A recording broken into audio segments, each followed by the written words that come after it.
आज अमित शाह ने आईपीएस अधिकारियों के लिए एक बड़ा फैसला लिया है। गृह मंत्रालय ने एक बड़ा ऑर्डर जारी किया है। वैसे ये ऑर्डर 28 तारीख का है, यानी कि आप कह लें कि 3 दिन पहले का है, लेकिन बाहर आज सामने आया है। इस ऑर्डर से देश भर के जितने आईपीएस अधिकारी हैं सब प्रभावित होंगे। ऑर्डर के बहुत गहरे मायने हैं और इसके इम्प्लीकेशंस भी हैं, वो सबको समझना जरूरी है। और उसको हम आज ये ऑर्डर क्यों लाना पड़ा, इसके क्या मायने हैं और आईपीएस अधिकारियों पे क्या प्रभाव पड़ेगा, इसको आज हम बिटवीन द लाइंस समझने की कोशिश करेंगे। तो दरअसल आप जब आईपीएस अधिकारियों को के बारे में सोचते होंगे तो आपको वही जिले का कप्तान नजर आता होगा, जो आईपीएस अधिकारी है, जिसके आगे पीछे इतनी गाड़ियां घूमती है, इतना बड़ा बंगला होता है, पूरे जिले में मतलब उसके बिना पत्ता नहीं हिलता।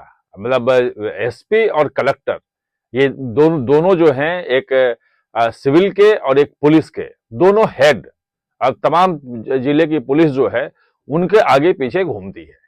ये एसपी, ये जो रुतबा जो एसपी का है, और साथ में डीआईजी का भी रुतबा हो जाता है, डीआईजी उसके ऊपर होते हैं, डीआईजी का भी रुतबा हो जाता है। ये जल्दी सेंटर में आने की नहीं चाहते थे, क्योंकि law and order state subject है। ये एक है तो ऐसे ऑल इंडिया सर्विस, आईपीएस और आईएएस जो है वो ऑल इंडिया सर्विस में आता है।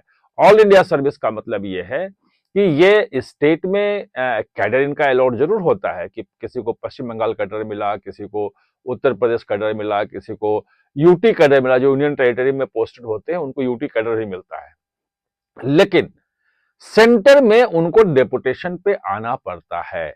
सेंटर में जो आप देख रहे हैं कि जितने सीबीआई के चाहे डायरेक्टर हों या बड़े बड़े ज्वाइंट डायरेक्टर हों, जो सीआरपीएफ में, सीआईएसएफ में, आईटीबीपी में जो आप बड़े अधिकारी देखते हैं, डीजी वगैरह रैंक के देखते हैं, वो सब आईपीएस होते हैं और वो कहीं ना कहीं से पहले सेंटर में होते हैं, स्टेट में होते हैं, और स्टेट कैडर से वो सेंट्रल डेपुटेशन पे आते हैं।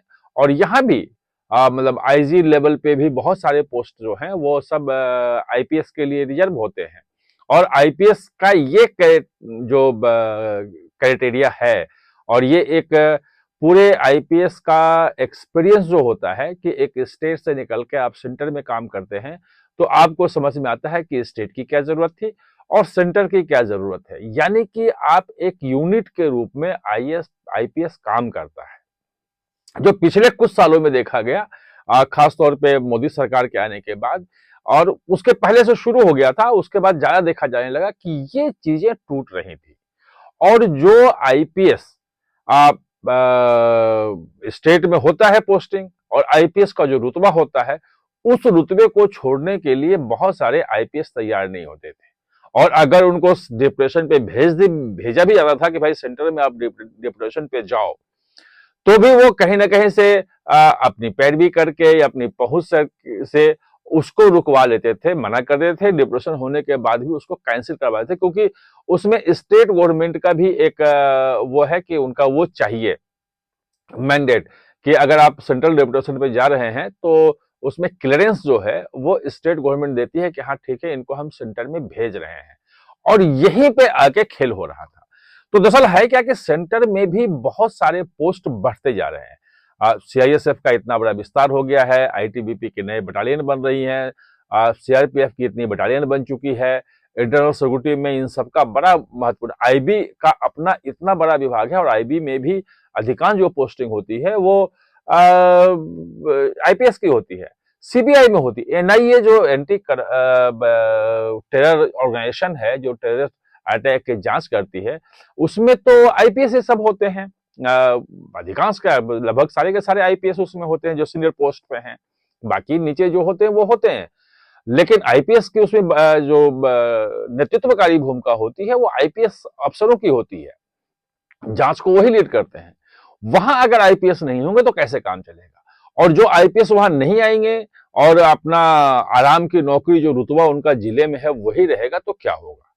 ये एक बड़ी समस्या थी। और आपको ध्यान होगा कि एक बार अमित शाह ने लोकसभा में, मुझे जहां तक ध्यान है कि लोकसभा में बोला था, एक सवाल का जवाब देते हुए, कि भाई कई राज्यों को, पश्चिम बंगाल को बोला था, तमिलनाडु को बोला था कि आप आईपीएस अफसर जो है वो सेंटर को नहीं भेज रहे हैं। और ये एक बड़ी समस्या है। और कहां कहां कितनी जरूरत है, कितना भेजना है, वो सब उन्होंने बताया था। और ये ने कहा था कि ये जो फेडरल स्ट्रक्चर की आप बात करते हैं, वो फेडरल स्ट्रक्चर के खिलाफ है। लेकिन उसके बाद भी कुछ नहीं हुआ।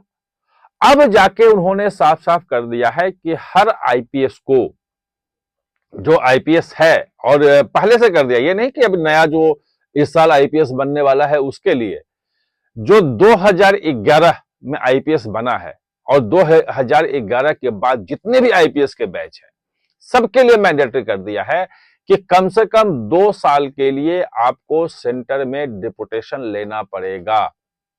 और वो भी तब जब आप एसपी हो या डीआईजी हो। यानी कि जिस वक्त आप रुतबा जलवा जलाल के साथ आप जिले में घूम रहे होते हैं, उसी वक्त आपको सेंटर डिप्रेशन लेना पड़ेगा। सेंटर में आप आएंगे तो वो जलवा जलाल नहीं रहेगा। गाड़ी मिल जाएगी, बंगला नहीं मिलेगा, हाँ फ्लैट जरूर मिलेगा। लुटियन में आपको एक फ्लैट रहने दिया जाएगा। आपकी पोस्टिंग कहीं भी हो सकती है ये एसपी के रूप में। अगर आईटीबीपी में है तो आपकी पोस्टिंग कहीं भी हो सकती है, किसी भी जगह, लद्दाख में भी हो सकती है, आपके अरुणाचल प्रदेश में हो सकती है। आप जो कंफर्ट जोन में हो, उस कंफर्ट जोन से निकाल के आपको बाहर लाना पड़ेगा। लाने की पूरी व्यवस्था कर दी है अमित शाह ने।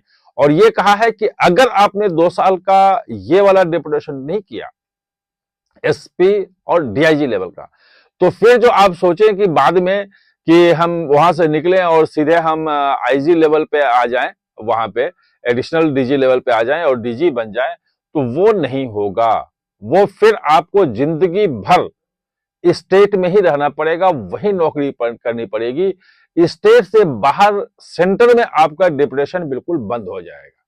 तो यानी कि जितने एसपी और आईपीएस जो सोच रहे थे कि वो अभी स्टेट का जो मजा लेना है और वो मजा ले लेते हैं, जलवा जलाल जो है वो एसपी बन के डीआईजी बन के वहां उठाते हैं, अच्छी पोस्टिंग लेते हैं स्टेट में, वहां अपना रुतबा दिखाते हैं, और बाद में जब सीनियर पोस्ट पे आएंगे और सेक्रेटरिएट में पोस्टिंग होने लगी तो फिर वो सेंट्रल में एनआईए में और सीआरपीएफ, आईटीबीपी, बीएसएफ, एसएसबी, ये सब जगह पे आईबी, इन जगहों पे आके हम पोस्टिंग ले लेंगे तो यहां भी अपना फिर ठीक रहेगा। वो बंद कर दिया है। और ये कहा जा रहा है कि लगभग 700 पोस्ट हैं सेंटर में जो डिप्यूटेशन के लिए निर्धारित हैं। 700 बढ़ा के किया है सरकार ने, उसमें 212 पोस्ट खाली है क्योंकि स्टेट भेज नहीं रहा है। यही स्थिति है आईबी और सीबीआई में, तो लगभग 50% जो डिप्यूटेशन वाले पोस्ट हैं वो खाली हैं और वैसे काम चल रहा है।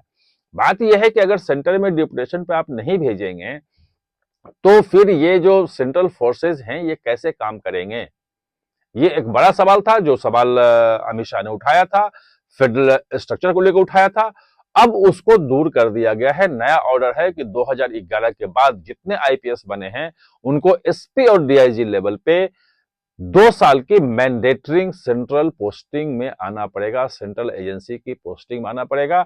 नहीं तो आगे वो आईजी और ऊपर लेवल पे कभी वो कंसिडर नहीं किए जाएंगे। आप हमारे साथ जुड़े इसके लिए बहुत बहुत धन्यवाद।